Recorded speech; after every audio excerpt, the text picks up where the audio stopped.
आज मैं आपको रिजिड बॉडी डायनामिक्स चैप्टर जो हम लोगों ने पढ़ा था यूनिट 3 में, उससे संबंधित कुछ ऑब्जेक्टिव क्वेश्चंस कराने जा रहे हैं। हालांकि जब मैं क्लास में पढ़ा रहा था या वीडियो लेक्चर के रूप में आपके सामने आया था, मेरी टीचिंग आई थी, तो उसमें हम पढ़ाते समय ऑलरेडी जो आइडियाज़ डिफरेंट होते हैं उनको देता रहा हूँ, और आइडियाज़ ही ऑब्जेक्टिव क्वेश्चंस के लिए महत्वपूर्ण होते हैं। कुछ ऐसे आइडियाज़ हैं, मुझे ऐसा लगता है कि डिस्कस करते समय हमने उस समय नहीं डिस्कस कर पाए थे, उनसे संबंधित कुछ सेलेक्ट करते हुए हम क्वेश्चंस आपके सामने रख रहे हैं। पहला क्वेश्चन है, A ring of mass m and radius r is melted and molded into solid sphere. Question को समझ लीजिए। एक रिंग के रूप में कोई मटेरियल था, उसको मोल्ड किया, माने पिघला लिया, और पिघलाने के बाद हमने बना लिया सॉलिड स्फीयर। अब जो ऑप्शन में पूछ रहा है कि the moment of inertia of the sphere will be, पहला ऑप्शन है more than that of a ring, माने रिंग से उसका मोमेंट ऑफ इनर्शिया ज़्यादा हो जाएगा, या रिंग से कम हो जाएगा, less than that of a ring. तीसरा, कोई फर्क नहीं पड़ेगा, equal to that of a ring. चौथे में the information given is incomplete. अब उसकी फिजिक्स जान लीजिए कि जो मोमेंट ऑफ इनर्शिया है उसका फॉर्मूला होता है I equal to sigma mr square. इसका मतलब ये होता है कि सिर्फ डिफरेंट एक्सेस ऑफ रोटेशन के अबाउट जो मास का डिस्ट्रीब्यूशन है उसमें मास का भी रोल है, बल्कि जो distance from the axis of rotation है उसका स्क्वायर के डायरेक्टली प्रोपोर्शनल होता है। यानी I equal to m1r1 square. अगर m1 मास लिया हुआ है, उस m1 मास पे भी मोमेंट ऑफ इनर्शिया डिपेंड करेगा, और उसके जो रिस्पेक्टिव डिस्टेंस है, जैसा कि हमने m1 मास के लिए r1 डिस्टेंस कही है, उस पर भी डिपेंड करेगा। दूसरा मास भी है m2r2 स्क्वायर, माने इस तरीके से सम से बनता है सिग्मा mr स्क्वायर। तो मास का कुल मिला के डिस्ट्रीब्यूशन पे डिपेंड करता है। अगर वो फैल जाता है, डिस्टेंस बढ़ जाती है एक्सेस ऑफ रोटेशन से उस मास की, तो मोमेंट ऑफ इनर्शिया ज़्यादा हो जाता है। जब रिंग होती है तो निश्चित रूप से मास का डिस्ट्रीब्यूशन एक्सेस ऑफ रोटेशन से बहुत दूर होता है, जबकि स्फीयर में, सॉलिड स्फीयर हमने बनाया है तो वो सिकुड़ गया है, पास आ गए हैं। जहाँ जो भी आप एक्सिस ऑफ रोटेशन बॉडी से पास होने वाली कंसीडर करते हो, एग्जाम्पल के तौर पे आप सेंटर ऑफ मास से पास होने वाली एक्सिस के अबाउट ही बात करोगे अगर कोई गिवन एक्सिस ऑफ रोटेशन नहीं है। तो आप आसानी से समझ सकते हैं रिंग की तुलना में डिस्ट्रीब्यूशन ऑफ मास फैल गया है, रिंग में फैला होता है और स्फीयर में पास होता है। तो मोमेंट ऑफ इनर्शिया निश्चित रूप से इस सॉलिड स्फीयर के केस में कम हो जाएगा। तो इसका सही आंसर होगा less than that of a ring. इस तरीके से आप आंसर कर सकते हैं। मोमेंट ऑफ इनर्शिया को हमने डिफरेंट वे में और बताने की कोशिश करी। माने मोमेंट ऑफ इनर्शिया के बारे में जितना अच्छे से समझ लोगे उतना ही अच्छा है। इंफॉर्मेशन पूरी है अगर आप डिस्ट्रीब्यूशन ऑफ मास को अच्छे तरीके से समझ चुके होंगे। ये थ्योरेटिकल क्वेश्चन था, वो मैंने आसानी से आपको समझा दिया है। हमने बेसिक डेफिनेशन को भी एक बार रिवाइज करा दिया है, आप समझ सकते हैं। अब हम सीधे दूसरे क्वेश्चन पे आते हैं, मोमेंट ऑफ इनर्शिया के कैलकुलेशन से संबंधित। ये एक फिगर है, इसको समझ लीजिए। ये पी क्यू एक्सिस हमने दिखाए रखी है, इसी के अबाउट इस रिंग को हमें रोटेट कराना है। रिंग के बारे में हमने पढ़ाते समय आपको बताया था कि अगर ये रिंग है, सेंटर से पास होने वाली एक्सिस के अबाउट लेकिन perpendicular to the plane of the ring है, तो इसका मोमेंट ऑफ इनर्शिया mr² होता है। लेकिन अगर डायमीटर के अबाउट रिंग का मोमेंट ऑफ इनर्शिया निकालते हो तो उसका फॉर्मूला हमने निकाल के दिखाया था हाफ mr², राइट। समझ लीजिए, ये जो क्वेश्चन दिया हुआ है उसको पहले समझ लीजिए। एक्सिस ऑफ रोटेशन से 2r दूरी पर रिंग है, सेंटर ऑफ मास से पास होने वाली एक्सिस अगर हम दिखाते हैं यानी अबाउट इट्स डायमीटर निकालोगे तो इसके अबाउट इस रिंग का moment of inertia half mr² आएगा। लेकिन क्वेश्चन को एक बार हम लोग पढ़ते हैं। The moment of inertia of a ring of mass m and radius r about axis pq will be. अब इससे अपने आप मतलब निकालना है कि हम सेंटर ऑफ मास से पास होने वाली एक्सिस जो कि डायमीटर के रूप में दिखाई दे रही है उसके अबाउट क्वेश्चन में मोमेंट ऑफ इनर्शिया नहीं पूछा जा रहा है, पूछा जा रहा है एक्सिस pq के खिलाफ जिसकी दूरी 2r है। अब इसके लिए आपने थ्योरम ऑफ पैरेलल एक्सिस पढ़ी है कि I इक्वल टू होता है ICM प्लस MH²। तो इसका मतलब ऑप्शन तो हम बाद में देख रहे हैं, आपको कैलकुलेशन आपको पहले करके देखनी है। अगर क्वेश्चन आपने समझ लिया है तो ICM हमने लिखा हाफ mr² और MH² क्या हुआ m इंटू कितनी डिस्टेंस है 2r यहां से, तो 2r का मतलब 2r का होल स्क्वायर, तो 2r का मतलब हो गया 4r², m इंटू 4r²।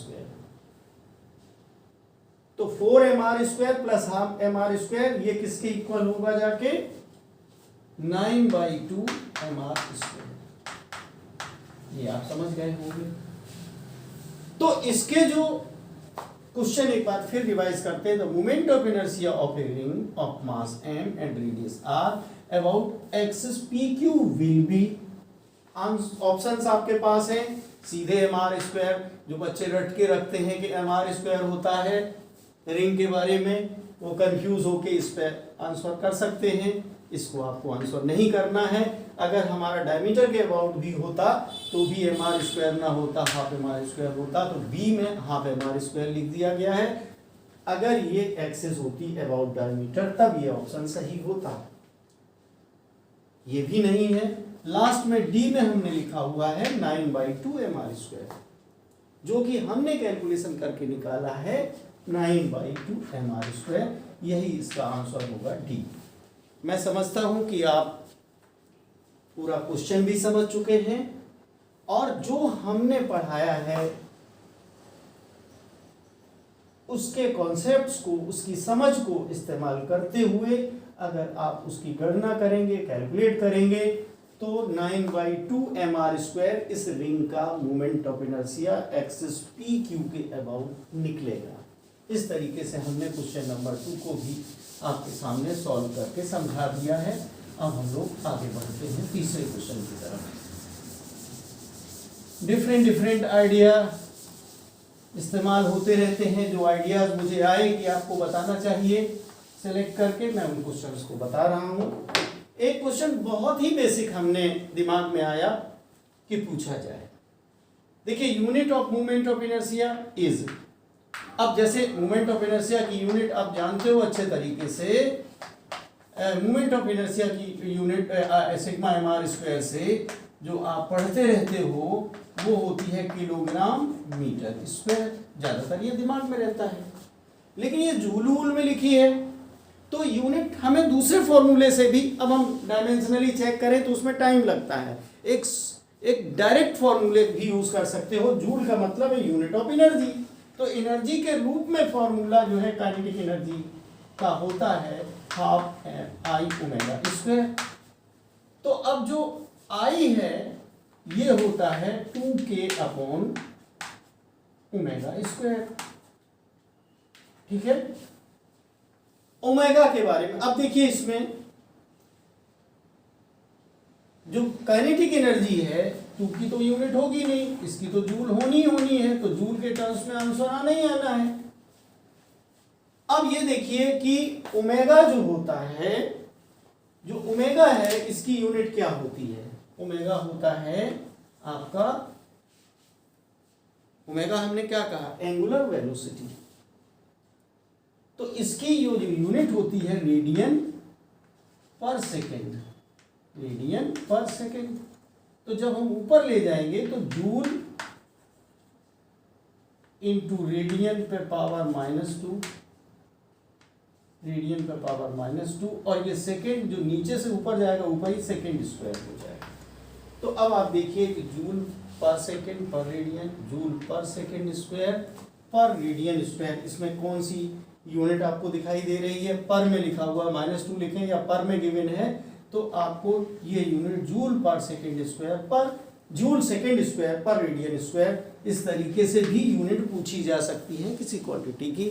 ये मुझे आइडिया आया, इसलिए मैंने सिलेक्ट करके आपको इस टाइप के क्वेश्चंस आने पे आपको प्रॉब्लम ना हो, इसलिए हमने इस टाइप का क्वेश्चन भी सिलेक्ट करके आपको सॉल्व कराया कि यूनिट आपकी दूसरे तरीके से भी लिखी हो सकती है किसी क्वेश्चन में। अब जो चौथा क्वेश्चन है वो और भी आसान है, थ्योरेटिकली समझना है, कोई कैलकुलेशन नहीं है। The angular momentum and momentum inertia are respectively vector and tensor quantities, vector and scalar quantities. का मतलब ये है कि एंगुलर मोमेंटम को पहले पहचान लो कैसी क्वांटिटी होती है, जे या एल जो भी आप लिखते हो पहले पहचान लो। तो ये तो वेक्टर क्वांटिटी होती है। तो आप एलिमिनेशन वाले तरीके से देखेंगे तो जहां जहां वेक्टर लिखा है उन्हीं में से आंसर होंगे। वेक्टर देखिए पहले में भी लिखा है, चौथे में भी लिखा है, तीसरे में भी लिखा है, यहाँ स्केलर लिखा है, तो ये सी तो नहीं हो सकता। अब मोमेंट ऑफ इनर्शिया के बारे में आपको पता नहीं है, वेक्टर तो नहीं है, स्केलर आप अंदाजा लगाते हैं लेकिन स्केलर नहीं है, आपको रट लेना है। चूंकि टेंसर आपके कोर्स में नहीं है, ये टेंसर होता है, इसके 9 कंपोनेंट्स निकलते हैं, तो मोमेंट ऑफ इनर्शिया को आपको रटना ही होगा। तो हमेशा मोमेंट ऑफ इनर्शिया की यूनिट क्वांटिटी के रूप में टेंसर रट लीजिए, फिर आपको कभी भी टेंसर के बारे में नहीं, पहले ही हमने ऑप्शन दिया है वेक्टर एंड टेंसर क्वांटिटीज। आप इस क्वेश्चन को हमेशा के लिए ध्यान रखिए कि मोमेंट ऑफ इनर्शिया एक टेंसर क्वांटिटी है। हो सकता बदल दे, एंगुलर मोमेंटम की जगह कोई और क्वांटिटी पूछ ले साथ में, लेकिन आपको इतना याद रखना है कि मोमेंट ऑफ इनर्शिया एक टेंसर क्वांटिटी है। ये हमने आपको समझा दिया है। अब आते हैं क्वेश्चन नंबर 5 पे। वैरायटी ऑफ क्वेश्चंस हमने इंक्लूड किए हैं। एक ये हमने फिगर बनाया है, पहले फिगर का मतलब है एक एक्सिस ऑफ रोटेशन है, और ये हमने रिंग्स दिखाई हैं, 3 रिंग्स, एक रिंग ये है, एक रिंग ये है, तीनों एक दूसरे को टच कर रही हैं, और एक रिंग के सेंटर ऑफ मास से पास होते हुए ये वाई डैश एक्सिस जा रही है, और दो के उसके टेंजेंट्स को, उसकी परिधि को छूते हुए जा रही है। तो इस सिस्टम का मोमेंट ऑफ इनर्शिया ये कैलकुलेट करवाना चाहता है। मैं फिगर एक बार फिर बना दूं, एक रिंग ये है, एक रिंग ये है, सॉरी एक रिंग ये है, एक रिंग ये है। इसका मास ये कह रहे हैं कि हर रिंग का मास m है, p है, और रेडियस q है, रेडियस q है।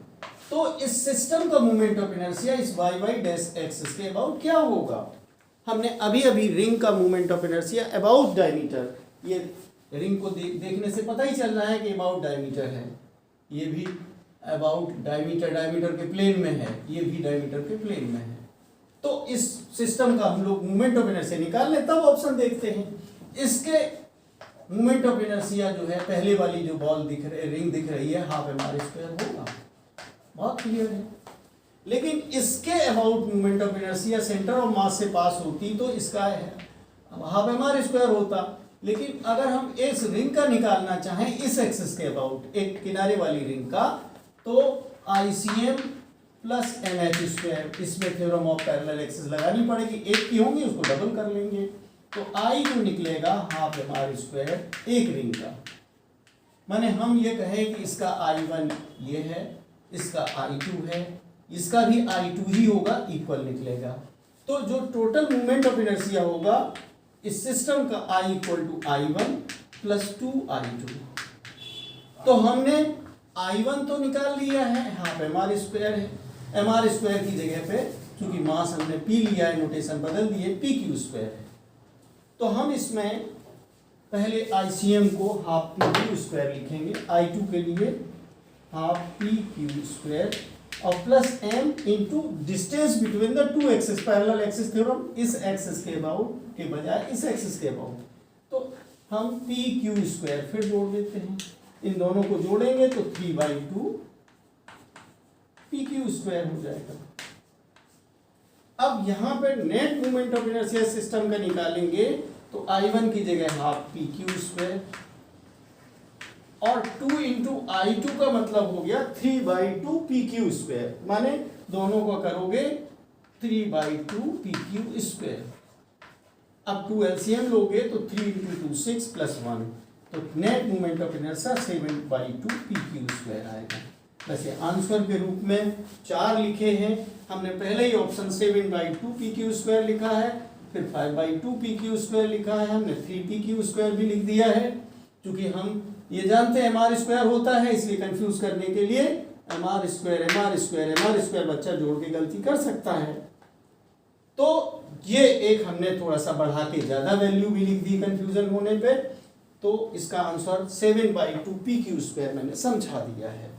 अब हम आगे क्वेश्चन की ओर बढ़ते हैं। मेरा पूरा विश्वास है कि आपने थ्योरम ऑफ पैरेलल एक्सिस को सही से इस्तेमाल करते हुए, हालांकि इसमें थ्योरम ऑफ परपेंडिकुलर एक्सिस भी यूज हुई है, क्योंकि रटा हुआ फॉर्मूला रिंग का आपको हाफ mr² होता है, ये perpendicular to the plane of the disc से पास होने वाली एक्सिस जो सेंटर ऑफ मास से आती है। जब हम अबाउट डायमीटर करते हैं तो इसमें थ्योरम ऑफ परपेंडिकुलर का इस्तेमाल करते हुए हम हाफ mr² इस एक्सिस के about movement of inertia ring का जानते हैं। अब तो प्रैक्टिस करके जान गए हैं, तो बार बार हमें जानने की जरूरत नहीं है। अब हम लोग एक क्वेश्चन और लेते हैं, देखने में अटपटा है लेकिन बहुत आसान क्वेश्चन है। हमने ये लिया, ये हमने एक डिस्क ली है, ये डिस्क है, ये रिंग नहीं है बल्कि हमने बॉडी का स्वरूप चेंज किया है, डिस्क है। डिस्क के 4 कॉर्नर है, हमने इक्वली डिवाइड कर दिया, ये और ये, सॉरी, और इसके सेंटर ऑफ मास से पास होने वाली एक्सिस हम तिरछी करके बना रहे हैं। ये वाली एक्सिस है, फिगर करी तिरछी करके हम बना रहे हैं, और इस एक्सिस के अबाउट मूवमेंट ऑफ इनर्शिया है 4 similar point masses m m m m। अब मैं वर्ड्स में लिखता हूं, क्वेश्चन नंबर 6, 4 सिमिलर एक जैसे हैं, इसका मतलब मासेस सेम है, पॉइंट मासेस हैं, उसकी शक्ल से कोई मतलब नहीं है। Placed masses are symmetrically placed on the circumference of a disc of mass m। Disc का मास कैपिटल M है और इसकी जो रेडियस है वो r है, इस पे रख दिए गए हैं। The moment of inertia of the system about an axis passing through center O and perpendicular to the plane of the disk will be।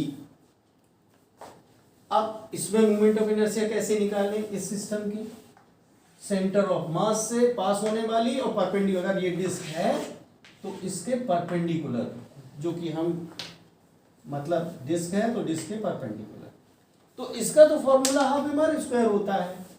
तो नेट आई सिस्टम का जब भी निकालने तो सबका जोड़ करें, I1 माने डिस्क का खुद और प्लस इसके अबाउट जो परपेंडिकुलर है इसकी डिस्टेंस तो सबकी आ रही होगी, सारे मासेस की सर्कमफ्रेंस पे रख गए हुए हैं, तो इन 4 मासेस का 4 इंटू mr² होगा और I1 हाफ mr² होगा, जैसा कि डिस्क का होता है half mr² plus 4 mr²।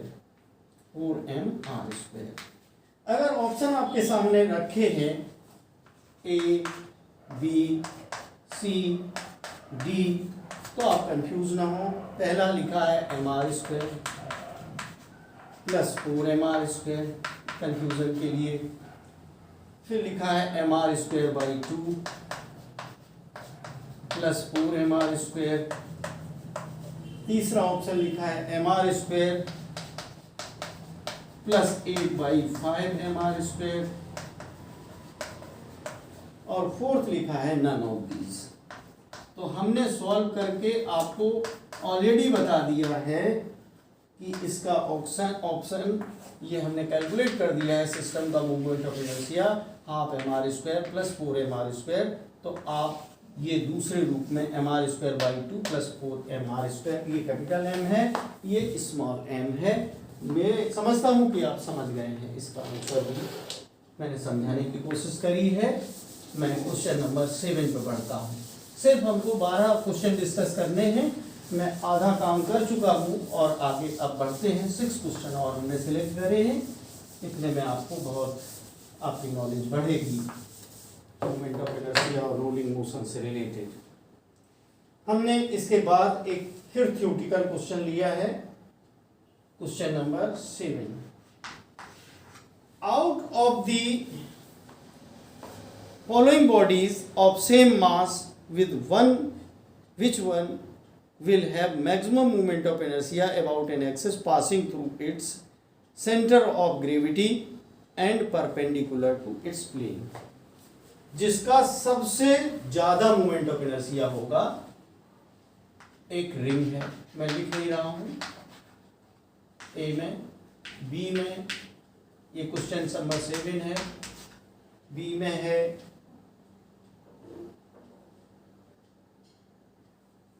Disc, सबकी रेडियस हम आर ही कहते हैं, of radius R, disc of radius are,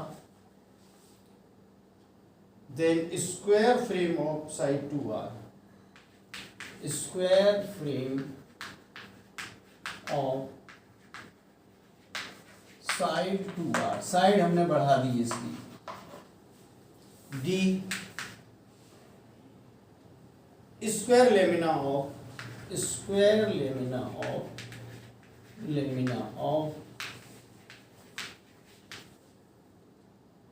side 2r।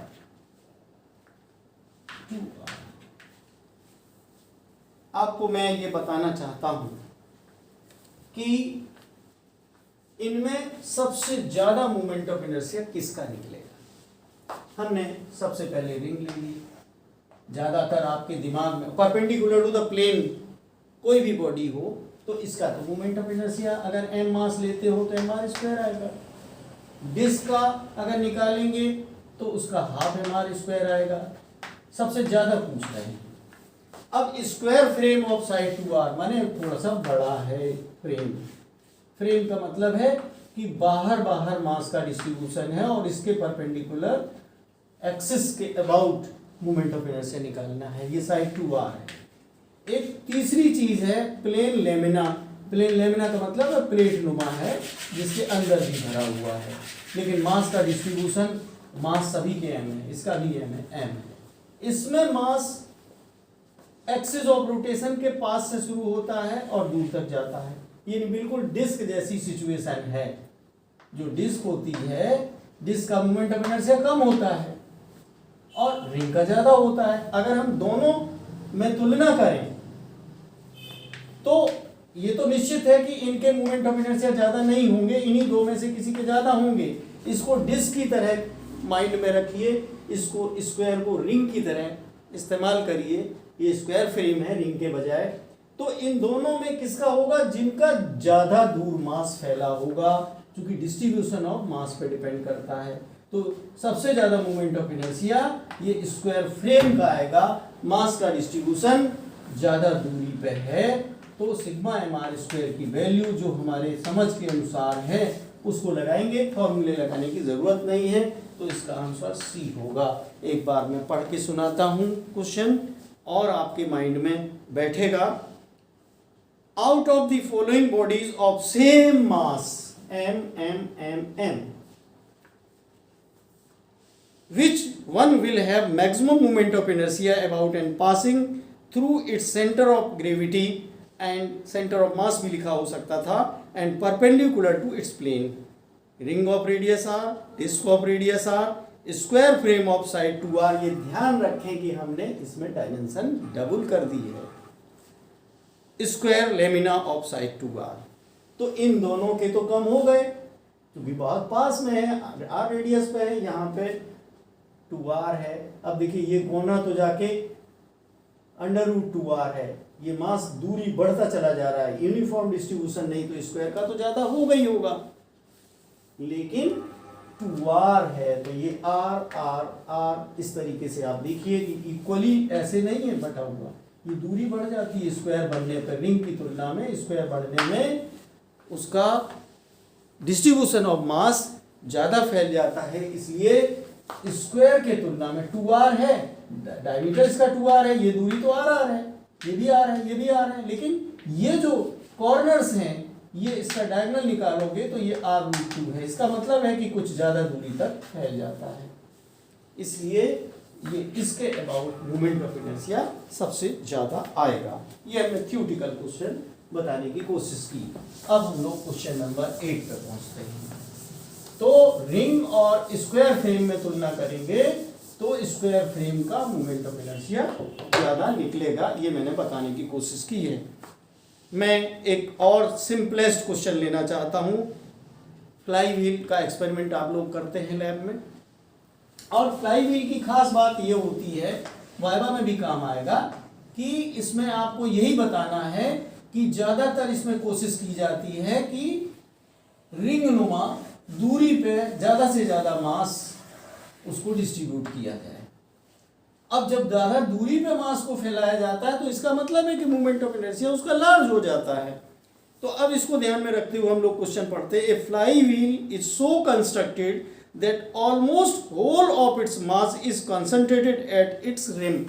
ये रिम कहलाती है, तो ज्यादातर ऑलमोस्ट मास रिम पे ही कंसंट्रेट होता है। Because number 1, to increase the moment of inertia of the flywheel, to decrease the moment of inertia of the flywheel, to increase the speed of flywheel, to increase the power of flywheel। तो ये तो फालतू के question है, increase the speed of flywheel और increase the power of flywheel, कोई मतलब नहीं है। स्पीड एक लीनियर मोशन के लिए इंपॉर्टेंट क्वांटिटी है, यहाँ पे तो इसको ध्यान लगाना ही नहीं, आपको पावर पे भी ध्यान नहीं लगाना है, इन दो में तुलना करना है। It increases the moment of inertia of flywheel. आप जो आप मोमेंट ऑफ इनर्शिया का बेसिक पढ़े हुए हैं कि रिम पे सारा मास कर देने का मतलब ही होता है कि मोमेंट ऑफ इनर्शिया को बढ़ा देना। तो इसका ऑप्शन ए होगा, to increase the moment of inertia of flywheel. इसलिए to increase the moment of inertia of flywheel. आपसे ये बताना चाहता हूं कि फ्लाईव्हील का मोमेंट ऑफ इनर्शिया ज्यादा करने के लिए ही रिम पे सारा मास कॉन्सेंट्रेट किया जाता है। ओके, अब हम क्वेश्चन नंबर 8 हो चुका है, हम 9, ये 8 था, अब क्वेश्चन नंबर 9 पे चल रहे हैं हम लोग। अभी हम थ्योरेटिकल ही क्वेश्चन कर रहे हैं, एक बाद हम प्रॉब्लम भी लेंगे। छोटे छोटे हैं, दिमाग में नहीं आते, गलती हो सकती है, इसलिए मैं डिस्कस कर रहा हूँ। A metallic disc is melted and then moulded into sphere. एक मेटल की डिस्क है, डिस्क आप जानते ही हैं, पतला सिलेंडर को आप पतला करती जाइए, उसकी लेंथ कम करते जाइए तो वो डिस्क में परिवर्तित आपको महसूस होगी। A disc is melted and moulded into a sphere. फिर वही पिघलाने वाला है, डिस्क को पिघला के एक स्फीयर बनाया, निश्चित रूप से सिकुड़ गया। तो ये प्लेन में होती है डिस्क, और ये 3 डायमेंशनल होता है स्फीयर। ऑल अराउंड मास का डिस्ट्रीब्यूशन होगा तो वो एक ही जगह पे एक पॉइंट के अबाउट सारा का सारा डिस्ट्रीब्यूट हो जाता है। ये स्फीयर की कहानी होती है, एक पॉइंट के अबाउट 3 डायमेंशन में सिमट जाता है। और ये एक तरीके से लगभग है तो 3 डायमेंशन में, कुछ मोटाई की वजह से लेकिन ये एक तरीके से सिमेट्री होती है ऑल अराउंड। सिमेट्री इसमें भी है all around axis of rotation के, लेकिन 3 डायमेंशनल ना होकर 2 डायमेंशनल में ज्यादा फैलाव होता है। तो कह रहा है about A vertical axis passing through its centre will be, एक मेटेलिक डिस्क है, इसको मेल्ट कर दिया है mould into sphere, it's movement of inertia about A vertical axis passing through its centre. माने इसके केस में भी इसके केस में भी, तो इसके मूवमेंट ऑफ इनर्शिया के बारे में कह रहा है through its centre will become, क्या हो जाएगा माउंट करने से, लेस हो जाएगा, मोर हो जाएगा, बेसिक क्वेश्चन है। तीसरा 0 हो जाएगा, चौथा sometimes more and sometimes less. इस तरीके से भी कभी कभी फोर्थ ऑप्शन लगा देते हैं, तो इसका मतलब जान लीजिए sometimes more and sometimes less. Sometimes less, कभी ज़्यादा भी हो सकता है और कभी कम भी हो सकता है, तो इस टाइप के आंसर से भी आप सावधान रहिएगा। सिंपल सी बात है कि डिस्ट्रीब्यूशन ऑफ मास हमने फैलाने के बजाय सिकोड़ दिया हो तो मूवमेंट ऑफ इनर्शिया घटता है, क्योंकि बेसिक डेफिनेशन हमारी सिग्मा mr स्क्वायर होती है। तो इसका कौन सा आंसर होगा, आप आसानी से गैस कर सकते हो कि डिस्क को मेल्ट करने के बाद अगर उसी मास का हम स्फीयर बनाते हैं तो मूवमेंट ऑफ इनर्शिया, मास का डिस्ट्रीब्यूशन माने r जो सिग्मा mr स्क्वायर या रेडियस ऑफ गायरेशन कम हो जाएगी, इसकी वजह से मूवमेंट ऑफ इनर्शिया कम हो जाएगा। मैंने इस एंगल से भी आपको बताने की कोशिश करी। अब हम एक कौन सा 10th क्वेश्चन है, 3-4 क्वेश्चन और करूंगा मैं। अब इसके बाद हम एक क्वेश्चन लेने जा रहे हैं कैलकुलेशन से संबंधित, a body of mass m, ये क्वेश्चन नंबर 10 है। A body of mass m and radius r, capital M ले लेते हैं, and radius r is rolling in the horizontal direction, is rolling in the horizontal direction, in the horizontal direction, horizontal direction। Body की shape हमने नहीं बताई अभी, हम inclined plane पे मूव नहीं करा रहे हैं। यहाँ पे बॉडी है, ये रोल करते हुए आने की ओर मूव कर रही है with a velocity v, with a velocity v, v velocity से जा रही है। And then it rolls up to a hill, माने रास्ते में क्या होता है कि इसकी कोई काइनेटिक एनर्जी रही होगी और उसके बाद इसको चढ़ैया पे चढ़ना है, एक हिल पे चढ़ना है। तो इसमें हम h हाइट तक चढ़ा देंगे, जो इसकी इनिशियल काइनेटिक एनर्जी रही होगी उसे ये चढ़ के यहाँ तक हाइट h तक चढ़ता है, ये बता रहे हैं।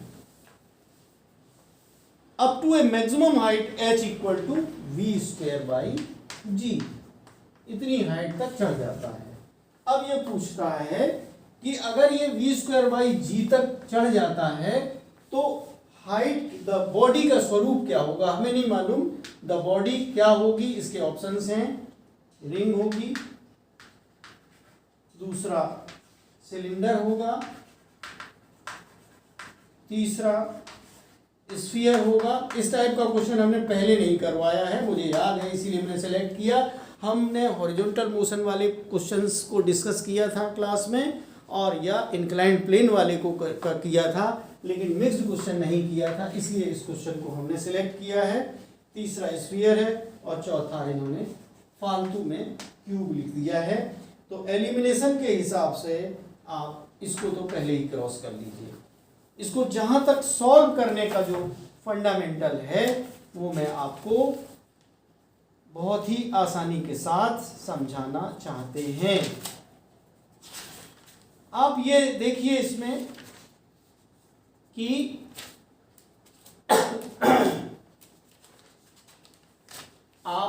इसकी काइनेटिक एनर्जी को हाफ एम वी स्क्वायर मानेंगे अगर वी वेलोसिटी से चलता हुआ जा रहा था। जब ये हाइट एच पे चढ़ेगा तो आप इसको उसकी potential energy m g h कहोगे, और एच की वैल्यू अगर वी स्क्वायर अपॉन जी रख दोगे तो इससे कैलकुलेशन आ जाएगा कुछ। देखिए एच की जगह पे आप एम जी एच हमने करा तो यहाँ पे कर दोगे v square by g, g ji cancel हुआ।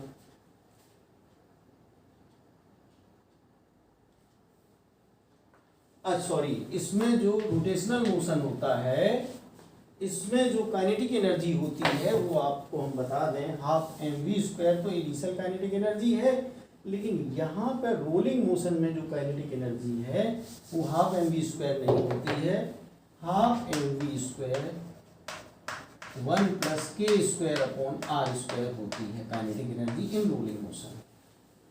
ये आपको कॉन्सेप्ट यूज करना है।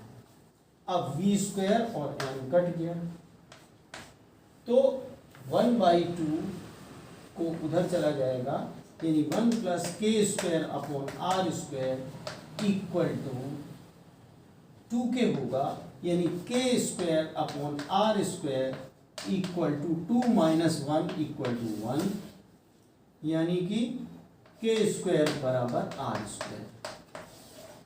तो आप ये जान लीजिए कि रेडियस ऑफ जाइरेशन सिर्फ रिंग के केस में, क्योंकि m r square equal to m k square होता है, इससे आप सॉल्व करेंगे तो पहला आंसर ए हो जाएगा। आप समझ गए होंगे।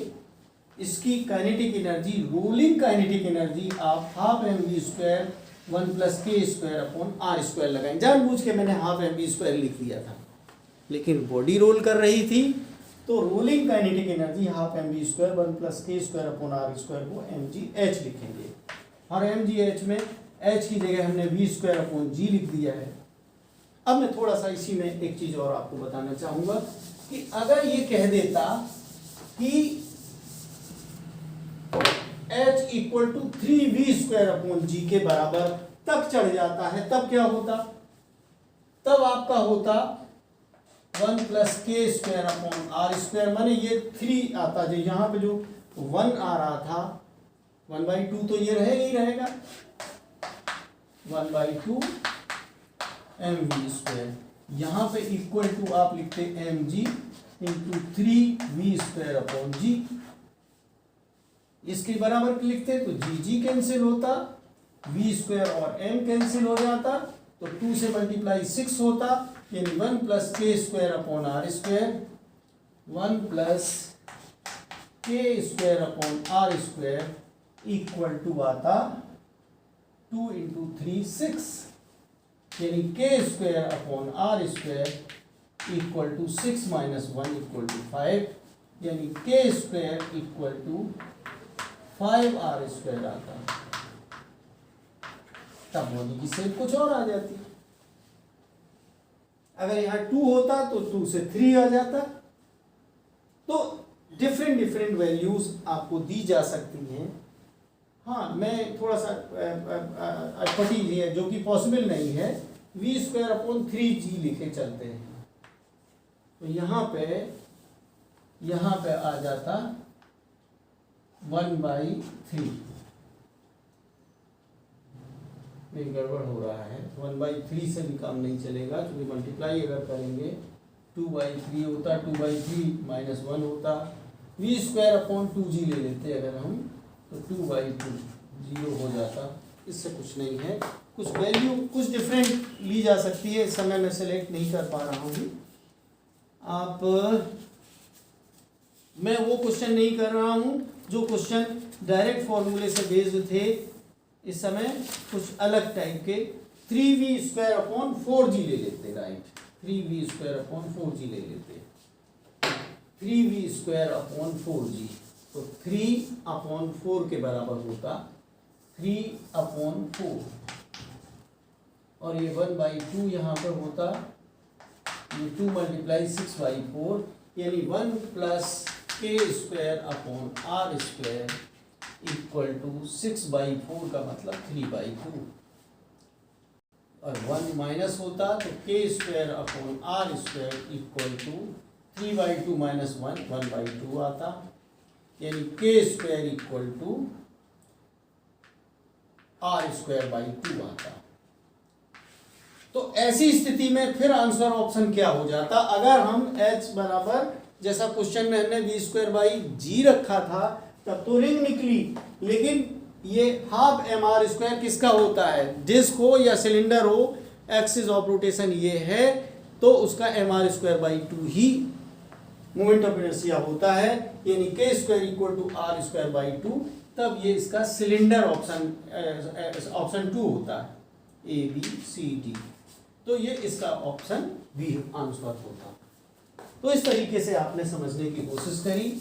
अब मैं कुछ क्वेश्चन तो मैं यही खत्म करता हूँ, मैं कुछ बेसिक और बताना चाहता हूँ जो मुझे मतलब ज़रूरी लग रहा है, और उसके बाद मैं आज जो रोलिंग मोशन है या जो रोटेशनल डायनेमिक्स है इस पर खत्म करूँगा।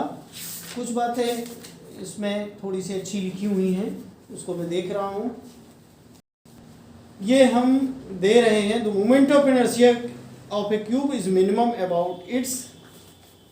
ये एक किसी स्टूडेंट ने आके हमसे पूछा था कि अगर हमारे सामने क्यूब हो, भाई हमने स्फीयर पढ़ लिया, डिस्क पढ़ ली, रिंग पढ़ ली, ये क्यूब है, पूरा भरा हुआ है, क्यूब के रूप में बॉडी है। अब इसका जो मोमेंट ऑफ इनर्शिया होता है वो किसके अबाउट मिनिमम होगा, माने हमारी axis of rotation centre of mass से पास होने वाली ये भी हो सकती है, ये एक्सिस ऑफ रोटेशन हो सकती है x x dash, y y dash भी हो सकती है, वाई वाई डैश भी हो सकती है, ठीक है। इसके अलावा ये जो बॉडी डायगोनल जो बनता है, इसके अबाउट मोमेंट ऑफ इनर्शिया क्या होगा, ये देखने का मतलब है। तो ये क्वेश्चन में हमको एक आइडिया रखना पड़ेगा, of A cube is minimum about its body diagonal, माने मिनिमम कहाँ होगा, जो बॉडी डायगोनल जो होता है उसके अबाउट ये कह रहे हैं कि मिनिमम हो। बॉडी का डायगोनल कहाँ से होता है, एक इधर वाला कोना, एक दूसरा वाला कोना, तो इस तरीके से आप डायगोनल के अबाउट मिनिमम मान के चलेंगे।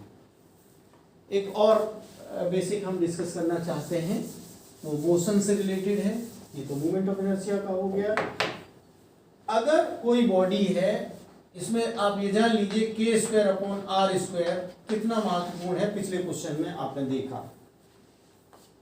अगर हम ये कहें तो bodies for which k/r² is more, जिसमें ज्यादा वैल्यू होगी k²/r², उसके लिए अगर कोई इंक्लाइंड प्लेन पे बॉडी रोल करेगी तो जिसकी वैल्यू ज्यादा होगी, यानी आप जानते हो कि एक्सीलरेशन का फॉर्मूला होता है g sin थीटा